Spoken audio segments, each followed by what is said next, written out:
Some numerical we solve,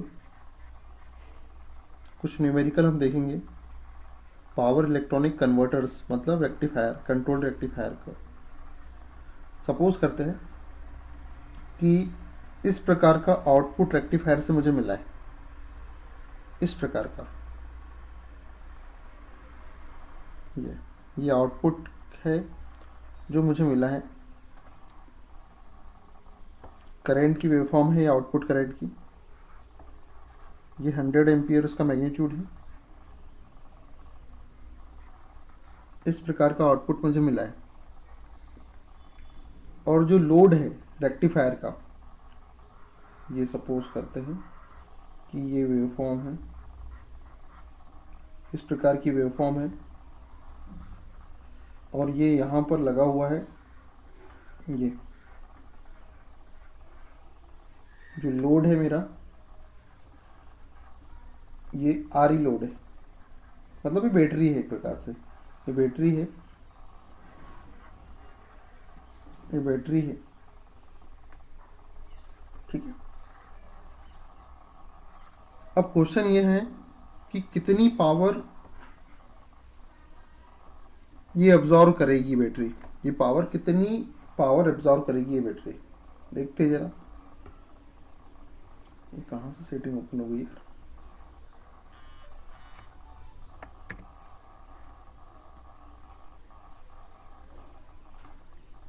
ठीक है, तो ये बैटरी कितनी पावर एब्जॉर्व करेंगी। तो सबसे पहले तो यहाँ से जो करंट जाएगा, ये करंट यहाँ से जो जा रहा है, इसकी आरएमएस वैल्यू निकाल लीजिए आप और इसकी एवरेज वैल्यू निकाल लीजिए जब भी आपको कितनी पावर एब्जॉर्व हो रही है ये क्वेश्चन पूछा जाए तो इसकी आरएमएस वैल्यू जो होगी ये होती है मैक्सिमम वैल्यू अपॉन √2, ये इसकी आरएमएस वैल्यू होती है, याद रखना है। निकाल भी सकते हो, मैं डायरेक्ट बता दे रहा हूँ। और इसकी जो एवरेज वैल्यू होती है ये होती है Im/√2, सॉरी Im/2, ये इसकी एवरेज वैल्यू होती है। तो ये जो बैटरी है ये डीसी वोल्टेज है, ये वोल्टेज की डीसी वैल्यू है। ये जो वोल्टेज रहता है बैटरी का, डीसी बैटरी का, ये एवरेज वैल्यूज कहलाती है। तो ये एवरेज वैल्यू है। तो ये जब भी हम बैटरी की पावर निकालेंगे, जब भी हम बैटरी की पावर निकालेंगे, ये लोड है हमारे पास आर लोड, इसकी जो वैल्यू है ये है 0.5 ओम और ये बैटरी है जो 5 वोल्ट की बैटरी है। तो ये कितना पावर एब्जॉर्व करेगी, तो याद रखना जब करंट जाएगा इसके अंदर तो जो पावर यहाँ ड्रॉप होगा वो हमेशा आरएमएस वैल्यू डिसाइड करती है कि कितना पावर ये रेजिस्टेंस खा रहा है, कितना डिसिपेट कर रहा है। तो जो टोटल पावर ये बैटरी एब्जॉर्व करेगी वो करेगी I0 RMS का स्क्वायर इंटू आर प्लस, और ये जो बैटरी है ये केवल एवरेज वैल्यू के साथ डील करेगी। तो ये सपोज करते हैं कि V आउटपुट एवरेज है ये, तो इसमें जो मल्टीप्लाई होगा वो पावर जो है वो करंट भी I0 एवरेज, ये केवल एवरेज करंट को लेगी, आरएमएस करंट नहीं लेगी ये बैटरी। तो वैल्यू पुट करते हैं, आंसर मिल जाएगा हमें। I0 RMS कितना हो गया, 100/√2 का square into 0.5 plus V out average कितना है 5 वोल्ट, I0 एवरेज क्या है 100/2 मतलब 50। ये हमने RMS वैल्यू और एवरेज वैल्यू यहाँ निकाल ली थी पहले ही इस वेव फॉर्म को देख के। ये हमारे आउटपुट की करंट है, तो लोड में से आउटपुट करंट ही जाएगा। तो याद रखना जो पावर का जो लॉस होता है रजिस्टर के अक्रॉस वो हमेशा आरएमएस वैल्यू के कारण होता है, और जो बैटरी के अंदर जो करंट जाता है वो एवरेज वैल्यू के कारण जाता है। तो इसे सॉल्व करो, सिंप्लीफाई करो, कितना हो जाएगा ये 100, ये 2 जीरो है, 2 जीरो लगा दो, 2 जीरो लगा दो, ये 2 का 2 हो जाएगा इंटू 0.5 अपॉन 250 हो जाएगा। इसे सिंप्लीफाई करो, 2 पंचे 10, 0 0 0। अब मल्टीप्लाई कर दो इसे, तो हमारे पास जो फाइनली जो वैल्यू आने वाली है वो आ जाएगी 2750 वाट। कर कैलकुलेट करो, इतनी वैल्यू आने वाली है। एक क्वेश्चन सॉल्व करते हैं बच्चों। क्या है question? A single phase 230 volt 50 hertz AC mains fed step down transformer 4:1 is supplying power to half wave uncontrolled AC to DC converter। जैसा क्वेश्चन बोले वैसा करते जाओ, क्वेश्चन में कुछ नहीं रखा हुआ है। क्या है क्वेश्चन? सॉल्यूशन। आपने एक हाफ वेव अनकंट्रोल्ड, मतलब अनकंट्रोल्ड का मतलब है कि डायोड लगा हुआ है, ये है हाफ अनकंट्रोल्ड, ये अनकंट्रोल्ड रेक्टिफायर है, ठीक है। AC to DC converter used charging a battery, एक बैटरी को चार्ज करना है 12 वोल्ट की with series current limiting resistor, एक बैटरी को चार्ज करना है और सीरीज में एक रेजिस्टर कनेक्टेड है, सीरीज में इस प्रकार का रेजिस्टर एक कनेक्टेड है, ये इस प्रकार का रेजिस्टर कनेक्टेड है, ये लिमिटिंग रेजिस्टर है, ठीक है, ये बैटरी है। तो ये पूरा का पूरा पोर्शन बैटरी को रिप्रेजेंट कर रहा है, ये पूरा का पूरा जो पोर्शन है ये बैटरी को रिप्रेजेंट कर रहा है, ठीक है। ये R और ये E, ये पूरा का पूरा पोर्शन बैटरी को रिप्रेजेंट कर रहा है। ये 12 वोल्ट की बैटरी, ठीक है। सीरीज लिमिटिंग रेजिस्टर बिंग 19.04 ओम, मतलब ये जो रेजिस्टेंस है इसकी जो वैल्यू है ये है 19.04 ओम। चलो ठीक है। अब क्या बोल रहा है question? The charging current is, तो उन्होंने जो डेटा बोला है वो पहले कंप्लीट कर लेते हैं। जो डेटा उन्होंने दिया है, क्या डेटा दिया हुआ है हमें यहाँ पर जो डेटा दिया हुआ है ये है 230 वोल्ट की सप्लाई दे रहा है, ये 230 वोल्ट की सप्लाई प्रोवाइड कर रहा है, 230 वोल्ट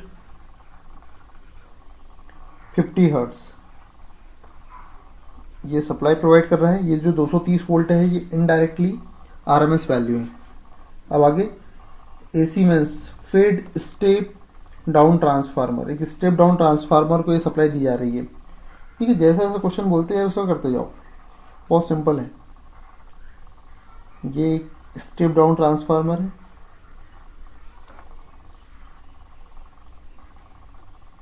एक स्टेप डाउन ट्रांसफार्मर है,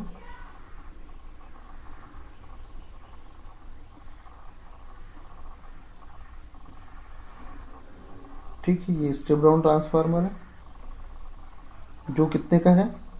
4:1 का है, 4:1 का है। ये जो 230 वोल्ट है ये RMS वैल्यू है, ठीक है। अब हमसे क्या बोल रहे हैं कि भाई कितना चार्जिंग करंट फ्लो हो रहा है, यहाँ से कितना चार्जिंग करंट इस लोड के अंदर जा रहा है, इसकी वैल्यू बताओ, ठीक है। बता देंगे, कोई दिक्कत नहीं है। देखो यहाँ 230 वोल्ट है, सप्लाई कितनी दे रहे हैं हम प्राइमरी साइड में? 230 वोल्ट। तो 4:1 मतलब 4 गुना वैल्यू कम हो जाने वाली है वोल्टेज की, 4:1 का मतलब। तो इस साइड जो वोल्टेज मिलेगा मुझे 230/4।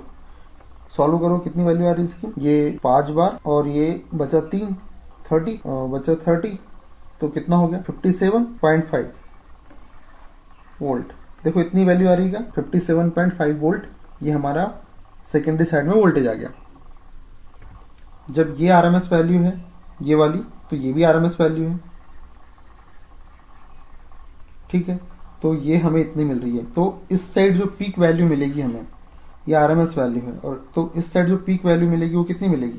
क्योंकि पीक वैल्यू क्या होती है, जो सेकेंडरी साइड जो पीक वैल्यू मिलेगी, पीक वैल्यू जो होती है वो RMS वैल्यू का √2 टाइम्स होती है।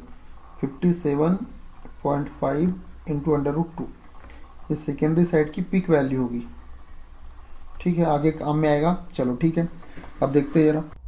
अब बच्चों यहाँ पर देखो कि ये जो क्वेश्चन है ये पूछ क्या रहा है। ये हमसे चार्जिंग करंट की वैल्यू पूछ रहा है, और वेवफॉर्म याद करो आप, जब आपने RE लोड के लिए वेवफॉर्म ड्रॉ की थी करंट की, तब कुछ इस प्रकार की वेवफॉर्म थी। देखो थोड़ा सा एक ओवरव्यू लेने के लिए बना लेना चाहिए वेवफॉर्म। क्योंकि काफ़ी समय रहता है हमारे पास एग्ज़ाम में, या एग्ज़ाम में टाइम का कोई इशू नहीं होता है गेट के एग्ज़ाम में। देखो ये सप्लाई थी हमारी, ये सप्लाई थी, और आपने जो बैटरी का जो ईएमएफ है उसको ये बना दिया।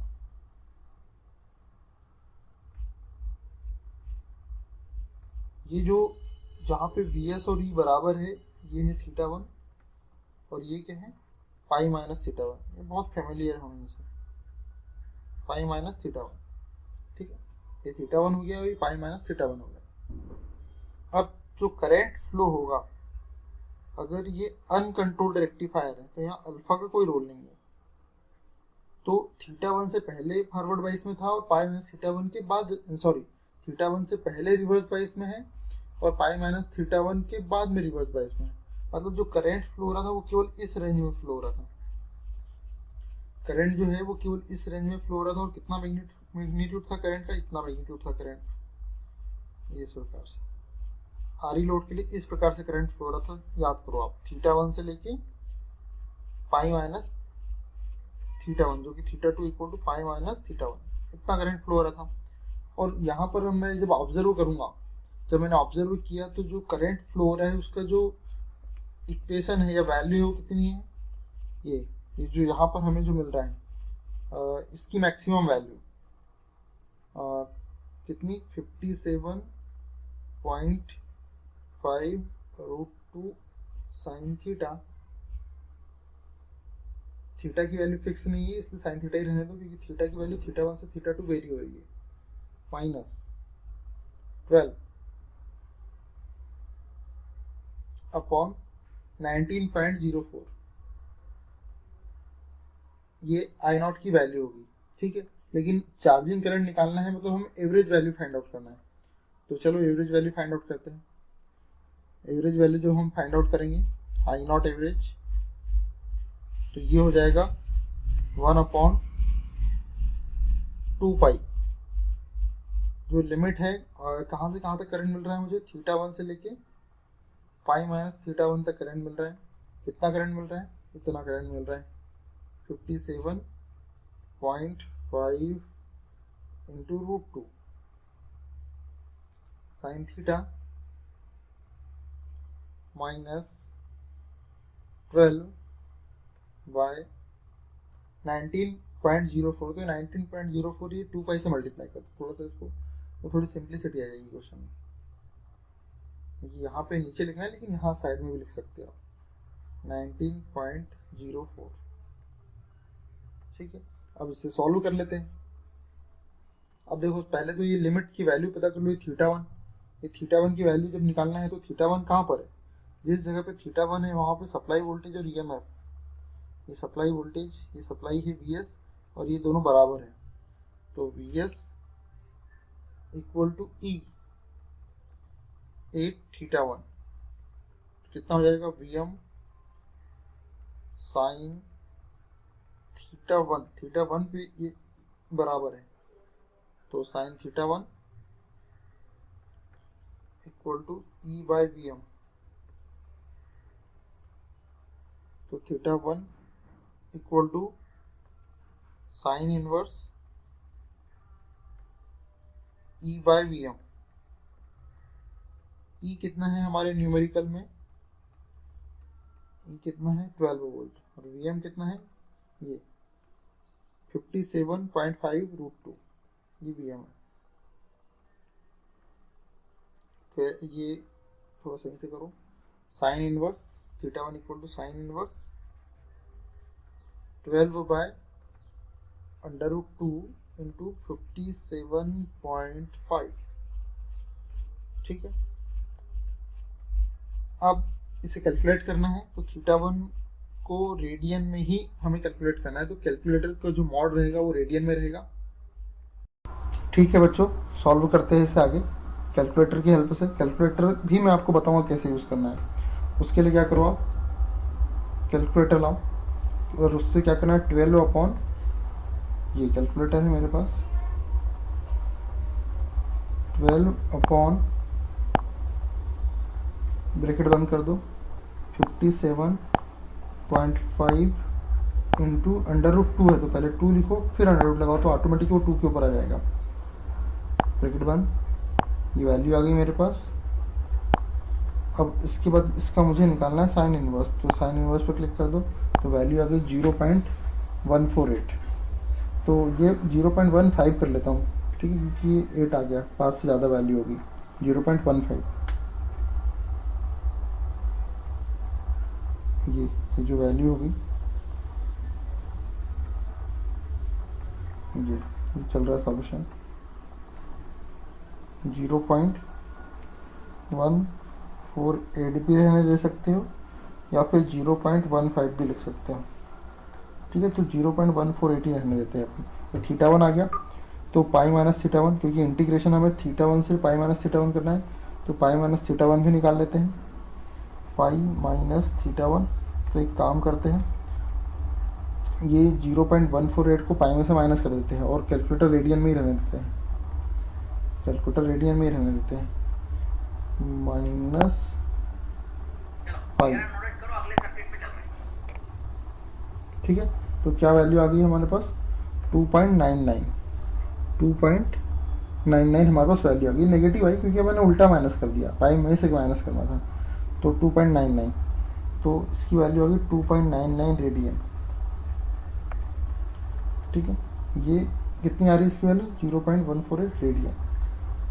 ये बस वैल्यू पुट करना है हमारे इस फार्मूले में और हमारा आंसर मिल जाएगा। ये फार्मूला हमारा I0 एवरेज का, इसको नए पेज पर ले जा लेता हूँ।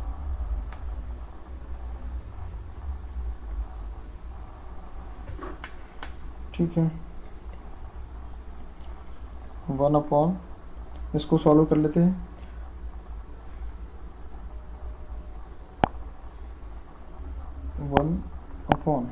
ब्रैकेट में 2 इंटू पाई इंटू कितना है 19.04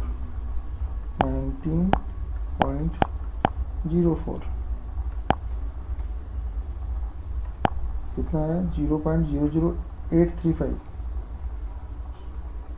ये जब इसे सॉल्व करेंगे तो इसकी वैल्यू आ गई 0.00835। इसे रहने दो। अब इस पोर्शन को हम इंटीग्रेट करेंगे, तो करो स्टेप बाय स्टेप। पहले इस टर्म को इंटीग्रेट किया तो क्या आ जाएगा, √257.5, इसको पहले मल्टीप्लाई कर दो, 57.5 into √2, value I 81.317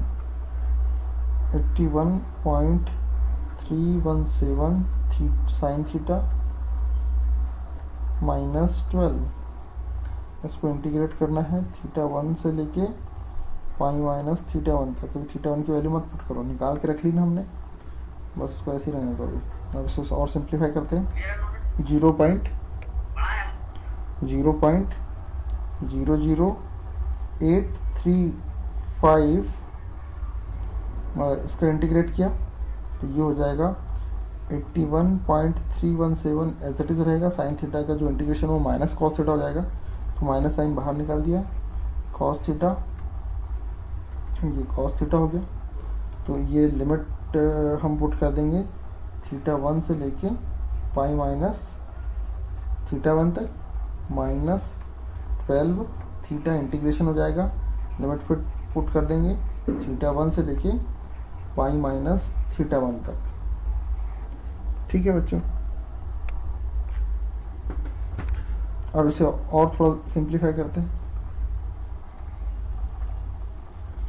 0.00835 minus 81.317 cos of pi minus θ1 minus cos of θ1। ठीक है, -12 पाई माइनस θ1 माइनस θ1 मतलब pi minus 2θ1, pi minus θ1 minus θ1। ठीक है, बड़ा ब्रैकेट लगा दो, अब वैल्यू पुट कर दो पाई माइनस θ1 और θ1 की। ये 0.00835 minus 81.317 cos of pi minus θ1 कितना निकाला था हमने? पाई माइनस θ1 की जो वैल्यू है वो कितनी निकाली गई थी? 2.99। तो यहाँ रख देंगे हम 2.99 माइनस θ1 की जो वैल्यू है वो 0.148 है शायद, हाँ वही है 0.148 ब्रैकेट बंद माइनस 12 पाई माइनस θ1 की जो वैल्यू है वो 2.99 है, θ1 की वैल्यू 0.148 है। ठीक है, ये ब्रैकेट बंद कर दो। अब फिर से कैलकुलेटर का यूज़ करके उसको सॉल्व कर लो, और वो रेडियन में ही रहने देना, वो रेडियन में ही रहने दो, अब ज़्यादा चेंज मत करो। ये कॉस 2.99 माइनस कॉस 0.18, चलो माइनस करो जरा इसको। 2.99 रेडियन में रहने दो कॉस माइनस 0.148 फिर इसका कॉस, तो वैल्यू आई माइनस 1.977 माइनस इसको एज इट इज रहने दो 0.00835। बच्चों इतना डिटेल में इसलिए बता रहा हूँ ताकि आप कैलकुलेटर से फेमिलियर हो जाए। ये वैल्यू कितनी आ गई हमारी? माइनस 1.977 माइनस 1.977 माइनस 12, 2.99 में से 0.1 माइनस करो, 2.99 माइनस 0.148 2.842 ब्रैकेट बंद। ठीक है, और मल्टीप्लाई करो 0.00835 मल्टीप्लाई करो इसका 81.317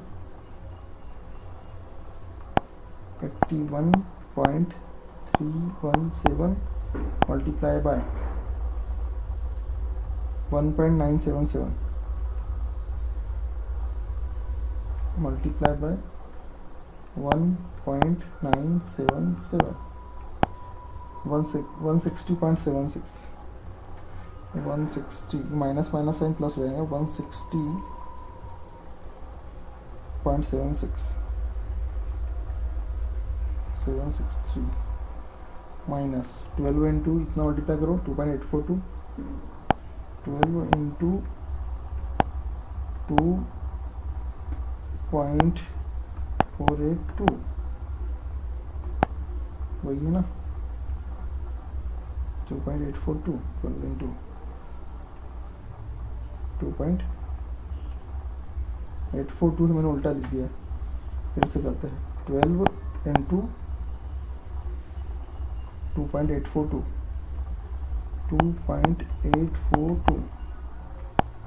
34.104 34.104 यही है। ठीक है, अब माइनस करो और मल्टीप्लाई कर देना 0.00835 मल्टीप्लाई करो 160.763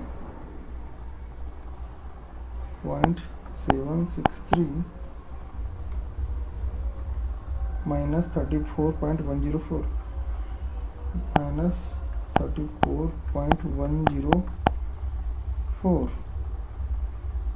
तो वैल्यू आ गई हमारे पास 126.659 126.659 126.659 का मल्टीप्लाई कर दो इसमें, तो हमारा फाइनल आंसर आ जाएगा।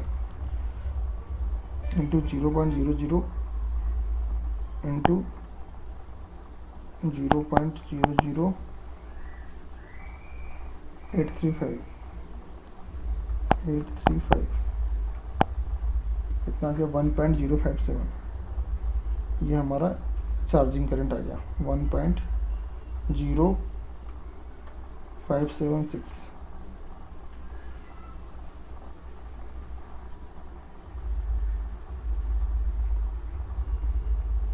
ये हमारे पास आई नॉट आ गया।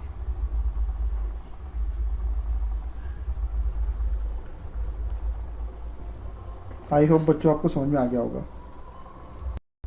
ठीक है बच्चों, अब ये क्वेश्चन सॉल्व करते हैं।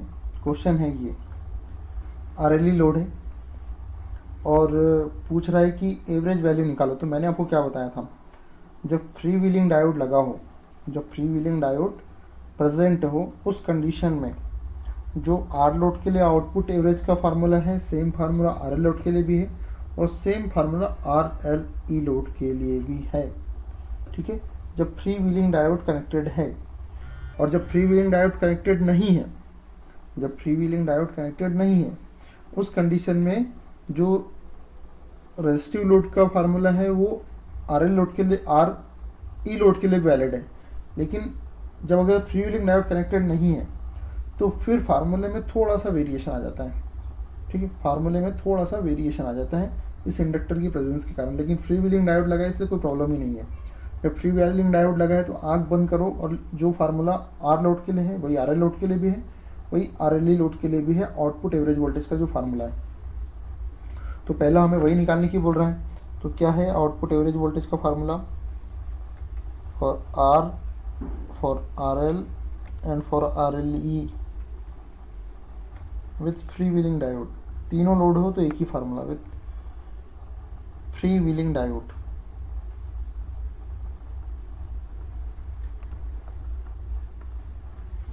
क्या है फार्मूला, ये है Vm/2 सिंगल फेज के लिए 1 प्लस कॉस अल्फा। और अल्फा ऑलरेडी क्वेश्चन में 30 डिग्री दिया हुआ है, लेकिन सब चीज़ रेडियन में लेना चाहिए, इसलिए 30 डिग्री को 30 डिग्री ना लिख के π/6 लिखो। ठीक है, 180/6 30 डिग्री। तो 30 डिग्री को मैं π/6 कंसिडर करूँगा। यहाँ पे जो Vm है, Vm की जो वैल्यू है वो कितनी है, एक मिनट बच्चों देखता हूँ मैं ना, शायद क्वेश्चन कट गया है यहाँ पर, एक मिनट बच्चों। ठीक है बच्चों, ये जो सप्लाई वोल्टेज है 400 वोल्ट का है, 400 वोल्ट यहाँ लिख रहा हूँ, 400 वोल्ट 50 हर्ट्स। तो मैक्सिमम वैल्यू कितनी हो जाएगी 400/√2। तो उस कंडीशन में जो मैक्सिमम वैल्यू हो जाएगी 400 इंटू √2, क्योंकि RMS वैल्यू का √2 टाइम्स होता है मैक्सिमम वैल्यू। बस वैल्यू पुट करो, आंसर पाओ, कुछ है ही नहीं यहाँ पे। तो 400 2 पाई। अब मैं एक साथ सॉल्व करने की कोशिश करूँगा, वो अलग अलग टुकड़ों में जैसे पिछले क्वेश्चन में किया वैसे नहीं करूँगा। 1 प्लस कॉस π/6। चलो आओ करते हैं जरा कैलकुलेटर से एक ही बार में सॉल्व। सबसे पहले ये है मेरा कैलकुलेटर, क्या गया भाई, इसको मिनिमाइज करो, ये है कैलकुलेटर। π/6 पाई रेडियन में रहने दो उसको, π/6 का कॉस, ठीक है, प्लस 1। तो मेरे पास क्या आ गया बच्चों, 1 प्लस कॉस π/6 को मैंने कैलकुलेट कर लिया। अब इस चीज़ का मल्टीप्लाई कर देना है 400 इंटू √2। तो इंटू 400, एक ज़्यादा हो गया, एक कम कर दो, 400 इंटू 2, वो भी √2 के साथ, तो ये आ गई। ठीक है, उसके बाद क्या करना है, डिवाइड करना है 2 पाई से, ठीक है, अपॉन 2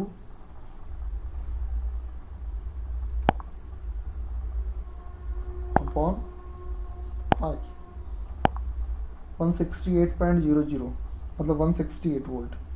तो जो एवरेज वैल्यू आ गई मेरे पास, ये आ गई 160 V out average equal to 168 volt.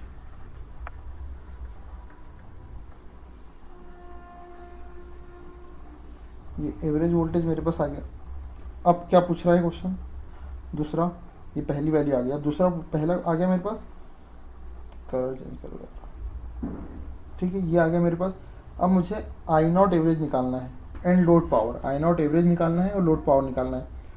तो आई नॉट एवरेज, जब वी नॉट एवरेज आ गया तो आई नॉट एवरेज में कुछ नहीं रखा आप, ये वी नॉट एवरेज मेरे पास है। तो जो वी नॉट एवरेज है बच्चों, आई नॉट की वैल्यू मुझे चाहिए, तो जो वी नॉट है एवरेज है,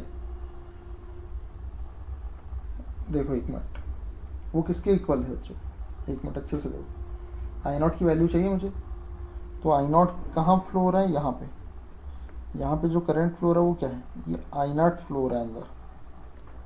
तो वी नॉट एवरेज कहाँ अपेयर होगा, इस लोड के क्रॉस, क्योंकि ये तो डीसी आउटपुट देता है। तो इस लोड के अक्रॉस जो वोल्टेज अपेयर होगा वो कौन सा वोल्टेज अपेयर होगा, ये वी नॉट एवरेज, इतना वोल्टेज अपेयर होगा। तो ये जो वी नॉट एवरेज है बच्चों, इस क्वेश्चन के लिए कर रहा हूँ मैं, इस क्वेश्चन के लिए कर रहा हूँ। तो जो वी नॉट एवरेज है बच्चों, ये हो जाएगा, ये बैटरी का ईएमएफ प्लस ये आई नॉट इंटू आर। तो ये आई नॉट की वैल्यू निकालने की बोल रहा है मुझे। तो वी नॉट एवरेज को ऐसे ही रहने दो, minus E equal to I not R. तो आई नॉट की वैल्यू चाहिए तो आर नीचे आ जाएगा, तो यहाँ से हटा दो आर को। तो ये आई नॉट का फार्मूला आ गया, बस इसमें वैल्यू रखो, आंसर पाओ। तो पहला तो हमने वी नॉट एवरेज निकाल लिया। अब आई नॉट एवरेज, वो जो फार्मूला निकाला हमने, V not average minus E upon R, 168 minus कितना है ईएमएफ बैटरी का, 100 वोल्ट, 100 वोल्ट, 100 वोल्ट। और रेजिस्टेंस कितना है भाई, रेजिस्टेंस है 5 ओम, ठीक है। तो 168 में से 100 माइनस करेंगे, 68/5, 68/5, 13.6 एम्पियर, 13.6 एम्पियर। ये एवरेज करंट भी आ गया, हाँ एवरेज वोल्टेज भी आ गया मेरे पास, एवरेज करंट भी आ गया मेरे पास। अब क्या बोल रहा है साथ में, वो पहले नंबर पे तो ये पूछा उसने, दूसरे नंबर पे ये आई नॉट एंड लोड पावर भी पूछ रहा है वो। तो लोड की जो पावर है वो कितनी हो जाएगी, क्योंकि लोड डीसी नेचर का है, लोड में मुझे डीसी पावर चाहिए, तो कितनी हो जाएगी, we output average into I output average, दोनों का प्रोडक्ट कर दो, कितनी वैल्यू हो जाएगी, 168 इंटू 13.6, 13.6 तो ऑलरेडी है, इंटू 168, 2284.8, 2284.8 वॉट, इतनी हमारी लोड पावर आ जाएगी। अब क्या पूछ रहा है भाई क्वेश्चन, अब क्वेश्चन पूछ रहा है average and RMS value of source current और फ्री व्हीलिंग डायोड, इसकी एवरेज और आरएमएस वैल्यू निकालने की ये हमको बोल रहा है। बच्चों यहाँ पर आपने V not average, I not average और लोड पावर तीनों वैल्यू कैलकुलेट कर लिए। अब हमें कैलकुलेट करना है एवरेज और RMS value of source current और फ्री व्हीलिंग डायोड करंट। तो जब सोर्स करंट की बात करें तो यहाँ पर सोर्स करंट क्या होगा, जो सोर्स करंट है बच्चों, ये सोर्स करंट है, ये सोर्स करंट है, और ये सोर्स करंट और ये जो थायरिस्टर के अंदर से जो करंट जा रहा है बच्चों, ये दोनों करंट के एक ही होंगे क्या, हाँ बिल्कुल होंगे, क्योंकि जो करंट सोर्स से निकलेगा वही थायरिस्टर के अंदर होकर जाएगा, इसलिए जो सोर्स करंट होगा वही थायरिस्टर करंट होगा। अब देखना बच्चों, यहाँ पर एक कंक्लूजन मैं यहाँ निकालने वाला हूँ। क्या कंक्लूजन मैं निकालूंगा यहाँ पर, यहाँ पर आप किरचॉफ करंट लॉ लगाओ, तो incoming current equal to outgoing current. तो इनकमिंग करंट क्या हो गया बच्चों यहाँ पर, आई एस सोर्स करंट, या फिर इसी को हम थायरिस्टर करंट भी बोलते हैं, इक्वल टू आउटगोइंग करंट, नहीं इनकमिंग करंट और है, सोर्स करंट भी इस नोट पर आ रहा है और फ्री व्हीलिंग डायोड का जो करंट है वो भी। तो ये किसके इक्वल हो जाएगा बच्चों, ये हो जाएगा आउटगोइंग करंट आई नॉट के। मतलब सोर्स करंट और फ्री व्हीलिंग डायोड करंट दोनों का जो सम होगा यही हमारा लोड करंट के इक्वल होगा।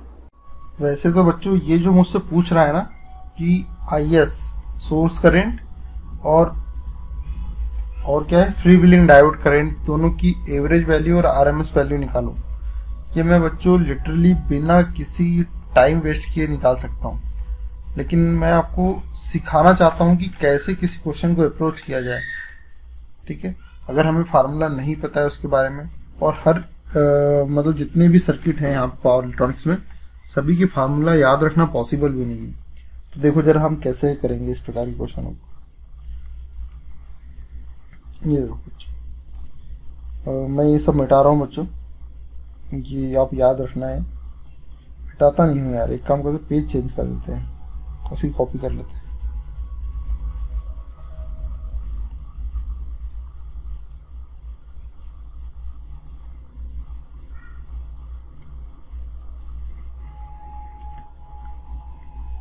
ठीक है बच्चों, हो गई कॉपी इसकी। अब देखो कैसे करेंगे।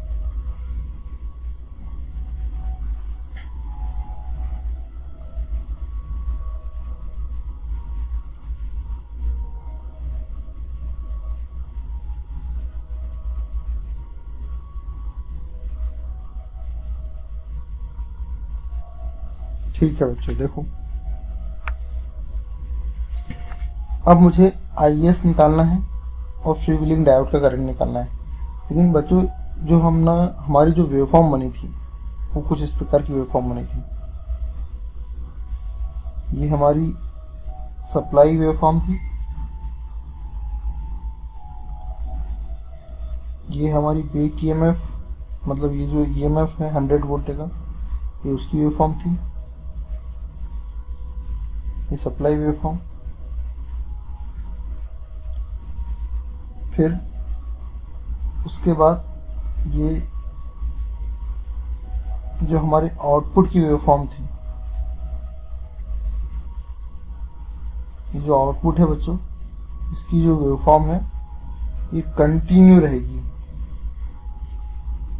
वैसे तो देखा जाए तो वो केवल θ1 और θ2 के बीच में रहेगी। केवल अगर आरई लोड होता, ओनली आरई लोड होता, तो जो करंट की वेवफॉर्म है मैंने ऐसे बनाई वो ऐसी नहीं बन पाती। अगर केवल आरई लोड होता तो ये यहाँ से θ1, ये θ1 है, ये 5 - θ1 है, ये वाला। तो जो करंट फ्लो होता वो केवल इस प्रकार से फ्लो होता θ1 और θ2 के बीच में, और ये प्रोसेस हर बार रिपीट होती है पॉजिटिव हाफ साइकिल में। लेकिन जैसी हाई वैल्यू का इंडक्टेंस हमारे सर्किट से जुड़ जाता है, तो जो हमें करंट मिलता है आई नॉट, ये एक फिक्स वैल्यू का मिलता है, कांस्टेंट वैल्यू का मिलता है। फिर करंट कम ज्यादा नहीं होता, एक समान करंट।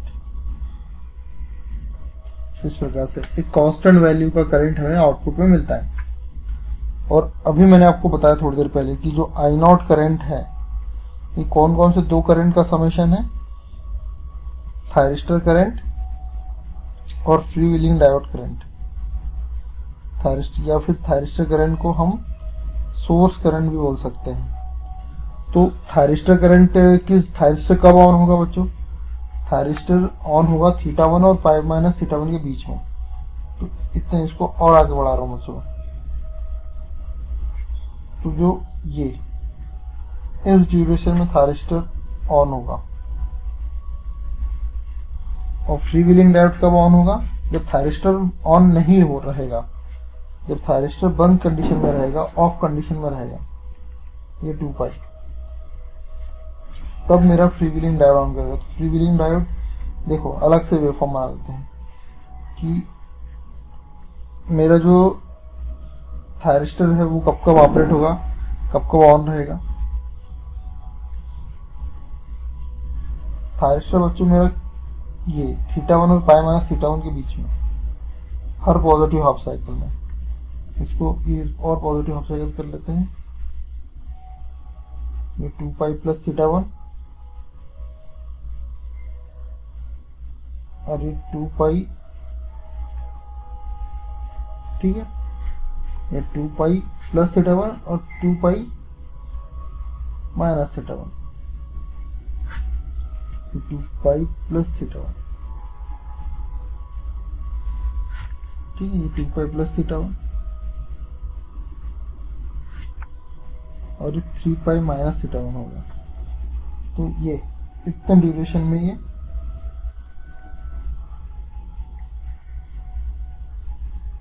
गलत बन गया वेवफॉर्म, यहाँ 2 पाई प्लस θ1 और 3 पाई माइनस θ1। तो जो थायरिस्टर करंट है ये उसकी वेवफॉर्म है, या फिर सोर्स करंट की वेवफॉर्म है ये, ठीक है। ये कब कब ऑन हो रहा है? θ1 और पाई माइनस θ1 के बीच में, इस ड्यूरेशन में ये मेरा ऑन हो रहा है। तो बच्चों सोर्स करंट की एवरेज वैल्यू और आरएमएस वैल्यू हम निकाल लेंगे, क्योंकि टाइम पीरियड तो अभी भी 2 पाई है, हमारा टाइम पीरियड हमारा अभी भी 2 पाई है। तो देखो कैसे निकालेंगे। देखो बच्चों, इस क्वेश्चन को आगे बढ़ाने से पहले ये जो थायरिस्टर है ये θ1 और पाई माइनस θ1 के बीच में कब ऑपरेट होगा? जब हम फायरिंग एंगल को कंसिडर ही नहीं कर रहे, तब की बात हो रही है। लेकिन अगर फायरिंग एंगल θ1 से ज्यादा है, क्योंकि जब तक कि हम गेट सिग्नल देंगे नहीं तब तक कि ये ऑपरेट होगा नहीं, जब तक कि हम गेट सिग्नल देंगे नहीं तब तक कि ऑपरेट होगा नहीं। और क्वेश्चन ने ऑलरेडी स्पेसिफाई करके रखा है कि जो फायरिंग एंगल है वो 30 डिग्री है, तो 30 डिग्री फायरिंग एंगल के बाद ही ऑपरेट होगा। तो देखते हैं जरा θ1 की वैल्यू कितनी है एंगल की फॉर्म में। रेडियन की फॉर्म में तो पता है, हमने निकाल ली थी, इधर की हमने निकाली थी θ1 की फॉर्म में। कहाँ निकाली थी यार, चलो निकाल लेते हैं θ1 की वैल्यू। देखो ये θ1 पर क्या हो रहा है, Vs इक्वल टू वे किए में Vs कितना हो गया, Vm sine θ1 equal to E। Vs कितना हो गया 100 वोल्ट, सॉरी E कितना हो गया 100 वोल्ट, Vm कितना हो गया, सप्लाई वोल्टेज 400 वोल्ट है, मतलब 400 बाय 400 इंटू √2 साइन θ1। एंगल की फॉर्म में चाहिए, क्योंकि मुझे फायरिंग एंगल जो है वो ऑलरेडी गिवन है क्वेश्चन में 30 डिग्री। देखते हैं θ1 और फायरिंग एंगल में क्या रिलेशन आ रहा है यहाँ पे। 100 बाय 400√2, तो ये 1/4√2, तो θ1 की वैल्यू होगी साइन इनवर्स 1/4√2। तो पर इसको अभी एंगल की फॉर्म में रहने देंगे कैलकुलेटर में। ये है कैलकुलेटर, ये है कैलकुलेटर, निकालते हैं जरा इसमें।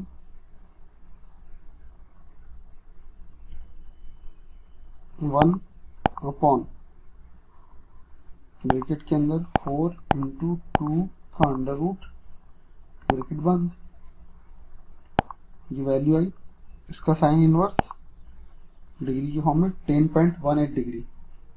तो जो अल्फा है फायरिंग एंगल है, सॉरी जो θ1 है वो आगे 10.18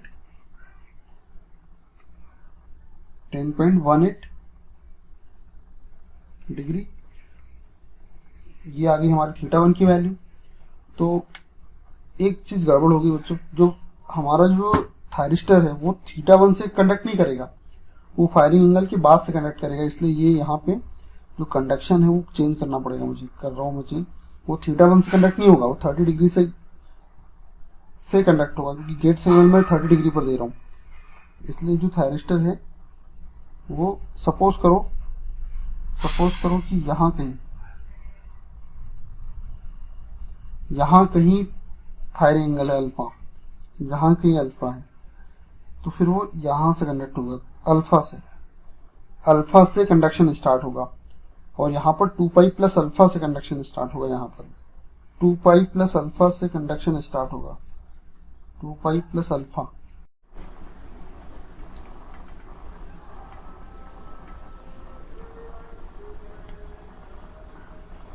तब बच्चों यहाँ पर हम कंडक्शन एंगल की बात करें तो कितना कंडक्शन एंगल है थायरिस्टर का?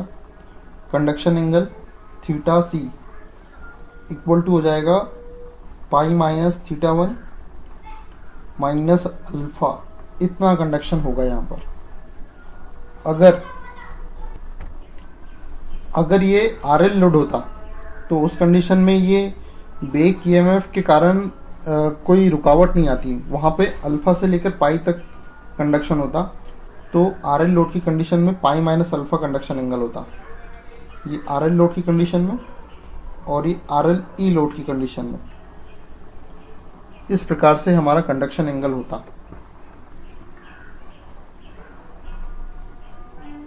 तो अभी हम फिलहाल RLE लोड के लिए बात कर रहे हैं, इसलिए यहाँ पे theta C equal to omega T C हो जाएगा।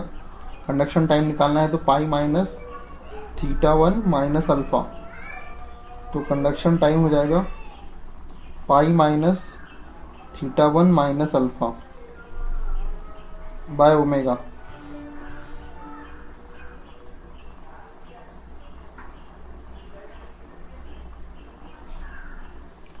अब बच्चों हम यहाँ पर इसकी एवरेज वैल्यू निकालते हैं, सोर्स करंट या थायरिस्टर करंट की, और एवरेज वैल्यू निकालते हैं। देखते हैं जरा कैसे निकालेंगे।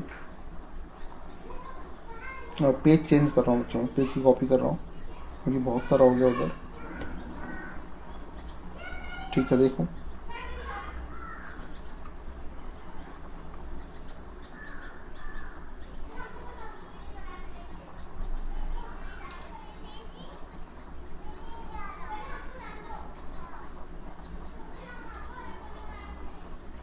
ठीक है। अब देखो ये आई नॉट इसका मैग्नीट्यूड है। अब अगर मुझे एवरेज वैल्यू निकालना है तो पहले मैं फार्मूले से निकाल के बताता हूँ आपको, और उसके बाद मैं आपको शॉर्टकट मेथड से बताऊँगा।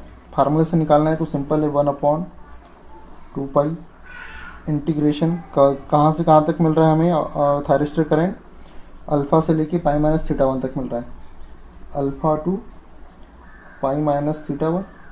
ठीक है, अल्फा को रेडियन में रहने दो, alpha equal to pi by 6 30 degree, ये क्वेश्चन में गिवन है।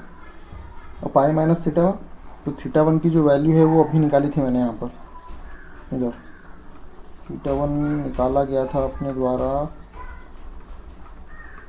किधर गया बच्चों, हाँ थीटा 1 ये निकला था 10.18 डिग्री। तो यहाँ पर पाई माइनस थीटा 1, लेकिन थीटा 1 मुझे रेडियन में चाहिए, तो रेडियन में निकालना है तो कोई दिक्कत नहीं है, ये 1/4√2 रेडियन में निकाल लो कैलकुलेटर की हेल्प से। ये 1/4 × 2 अंडर रूट के अंदर ये जो वैल्यू हो जाएगी वो हो जाएगी 0.176 रेडियन में चाहिए, तो ये निकाल लो साइन इनवर्स, ये हो गया 0.1777 ये रेडियन में आ गई वैल्यू 0.1777 0.1777। ठीक है, आई नॉट डी थीटा सिंप्लीफाई कर लो, 1/2 पाई, इसको एज इट इज रहने दो, इसका हो जाएगा आई नॉट इंटू थीटा, अब अपर लिमिट माइनस लोअर लिमिट, ये पाई बाय 6 जो हो जाएगा पाई माइनस 0.177। वैल्यू पुट करते हैं 1/2 पाई, ये मिटाओ 1/2 pi I naught limit put upper limit minus lower limit pi minus 0.177 minus pi by 6, तो 1/2 पाई। अभी हम एवरेज वैल्यू निकाल रहे हैं, तो ये हो जाएगी I0, ये पाई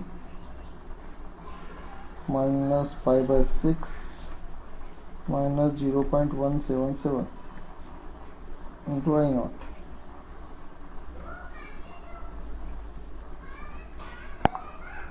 क्या है?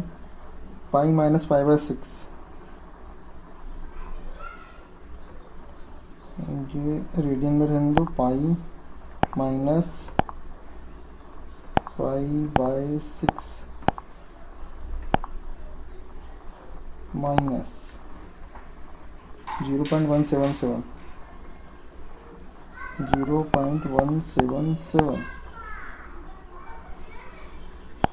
ठीक है।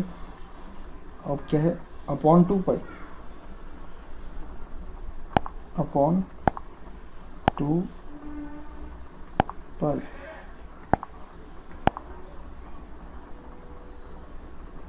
अपॉन 2 पाई। जो बच्चे फिर से करते, अरे यार इतनी मेहनत वेस्ट हो गई अपनी।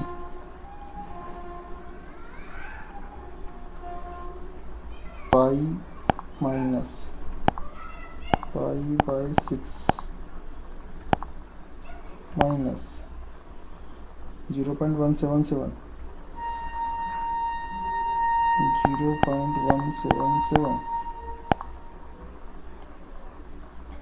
अपॉन 2 इंटू पाई 0.388 ये होगी हमारी average value.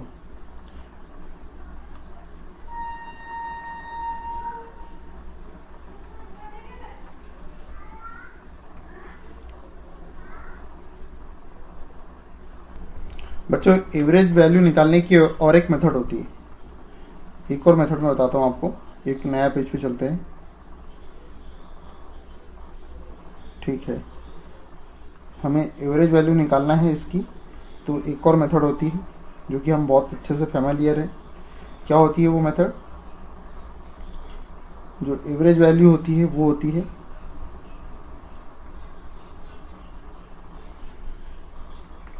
Area under the curve,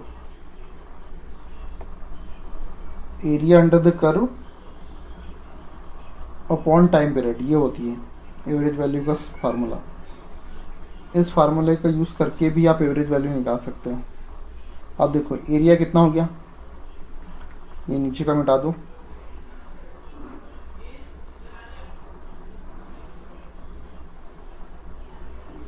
इसका जो एरिया हो गया ये हो गया I0 into pi minus θ1 minus alpha upon time period 2 pi. आ गई वही वाली टर्म जो अभी हमने कैलकुलेट की। देखो यही सब किया, ये I0 into pi minus θ1 minus alpha upon 2 pi, ये आगे कैलकुलेट करें तो यही वाली टर्म आने वाली है। तो ये एक शॉर्टकट तरीका है, इंटीग्रेशन की कोई ज़रूरत नहीं है। Area under the curve upon time period, ये हमारी एवरेज वैल्यू आ गई। इस प्रकार से हम निकालेंगे। और यदि आरएमएस वैल्यू निकालना है हमें, और यदि हमें आरएमएस वैल्यू निकालना है उस कंडीशन में, अब इसकी आरएमएस वैल्यू फाइंड आउट करते हैं। पहले हम वही फार्मूले का यूज़ करेंगे, फिर ट्रिक बताऊंगा आपको, ठीक है। देखो क्या है फार्मूला इसका, सिंपल, जैसे हमने अभी तक किया। 1/2 पाई इंटीग्रेशन कहाँ से कहाँ तक कंडक्ट कर रहा है थायरिस्टर, अल्फा से पाई माइनस θ1 तक। I0 जो भी फंक्शन रहेगा वेवफॉर्म का उसका स्क्वायर कर देना है d θ, और ओवरऑल वैल्यू को अंडर रूट के अंदर डाल देना है, ठीक है। तो सॉल्व करते हैं। Under root 1/2 pi I not square constant है, इसलिए उसका integration I not square theta, और थीटा की जो लिमिट हो जाएगी वो हो जाएगी अल्फा से लेके बाई माइनस थीटा 1 तक। तो 1/2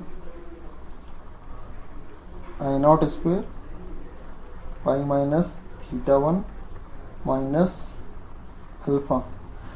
ठीक है, तो आई नॉट बाहर आ जाएगा, आई नॉट बाहर आ जाएगा, अंदर क्या बचेगा, अंडर रूट के अंदर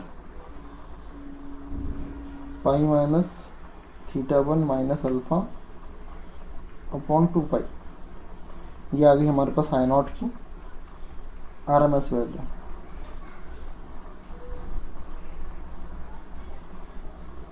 और इसकी ट्रिक निकालना है। तो देखो, अगर सिग्नल ऐसा हो, अभी जब हमने एवरेज वैल्यू निकाली तो किस प्रकार की वैल्यू आई हमारे पास, देखो ज़रा। जब हमने ये जो वेवफॉर्म है, इसका जो मैग्नीट्यूड है वो है आई नॉट, जो कि है थीटा 1 से, नहीं सॉरी अल्फ़ा से, जो कि है अल्फ़ा से पाई माइनस थीटा 1 तक। तो इसकी मुझे वैल्यू फाइंड आउट करना है, एवरेज वैल्यू निकालना है। तो कुछ नहीं, वैसे तो एरिया अंडर द कर्व कर सकते हो, लेकिन वो भी, उसकी भी ज़रूरत नहीं है। ये आई नॉट जो है वो कितनी देर के लिए है, ये है पाई minus theta 1 minus alpha time के लिए अपॉन 2 पाई, बस इतना। ये आ गई एवरेज वैल्यू। इसकी आरएमएस वैल्यू निकालना है। तो जो आई नॉट है, जो आई नॉट है ये कितनी देर के लिए है, पाई minus theta 1 minus alpha upon 2 pi. ये वाली जो टर्म है अंडर रूट के अंदर डाल दो आप, तो ये आ गई आपके पास आई नॉट आरएमएस। ये सिंपल सी शॉर्टकट टेक्निक, ये सिंपल सी शॉर्टकट टेक्निक, बस ऐसे करना है। लेकिन ये केवल रेक्टेंगुलर फॉर्म के लिए ही वैलिड है।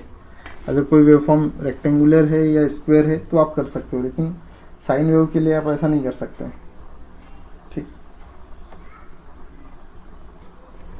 फ्री व्हीलिंग डायोड की एवरेज और आरएमएस वैल्यू निकालते हैं। तो जब तक के थायरिस्टर ऑन है तब तक के फ्री व्हीलिंग डायोड काम नहीं कर रहा है, लेकिन जैसे ही थायरिस्टर बंद है वैसे ही मेरा फ्री व्हीलिंग डायोड ऑन कर रहा है। तो current of free wheeling diode ये अल्फ़ा तक कंडक्ट कर रहा है, इसका मैग्नीट्यूड आई नॉट है। फिर उसके बाद पाई माइनस थीटा 1 से,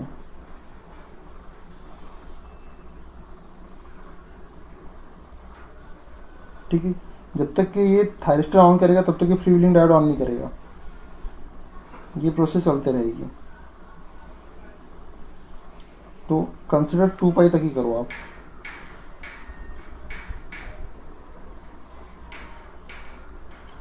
टू पाई, ठीक है। तो ये पाई, ये 36 अल्फ़ा तक कंडक्ट कर रहा है, मतलब अल्फ़ा एंगल तक, यहाँ अल्फ़ा एंगल तक कंडक्ट कर रहा है। और ये यहाँ पे कहाँ से कर रहा है, ये पाई से, ये पाई माइनस थीटा 1 से, पाई माइनस थीटा 1 से। तो पाई माइनस थीटा 1, ये इतनी देर तक इधर फ्री व्हीलिंग डायोड कंडक्ट कर रहा है। पाई माइनस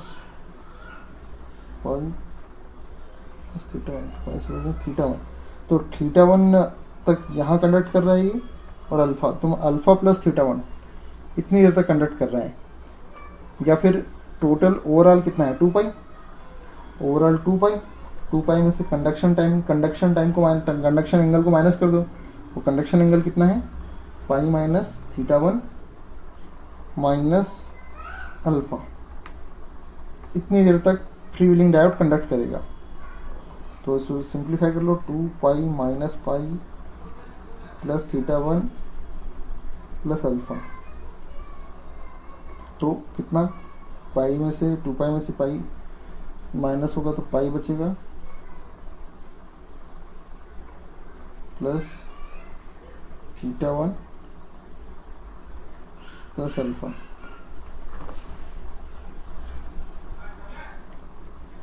तो यहाँ तक 2 पाई है ना भाई, ये 2 पाई है ना बच्चों, 2 पाई में से पाई माइनस थीटा 1 को माइनस करेंगे तो ये pi plus theta 1 plus alpha, इतनी देर तक कंडक्ट कर रहा है, ये इतने समय तक ये कंडक्ट कर रहा है।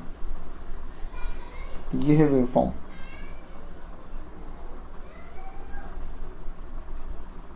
ठीक है, तो इसकी एवरेज वैल्यू निकाल देते हैं। ये आई नॉट, लेकिन कितनी देर तक कंडक्ट कर रहा है ये, pi plus theta 1 plus alpha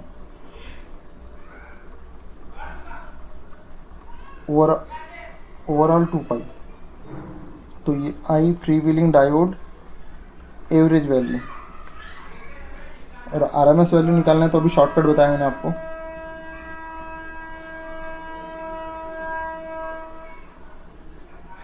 आई फ्री व्हीलिंग डायोड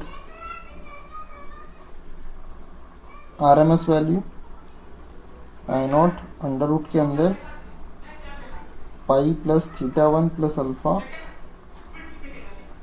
अपॉन 2 पाई।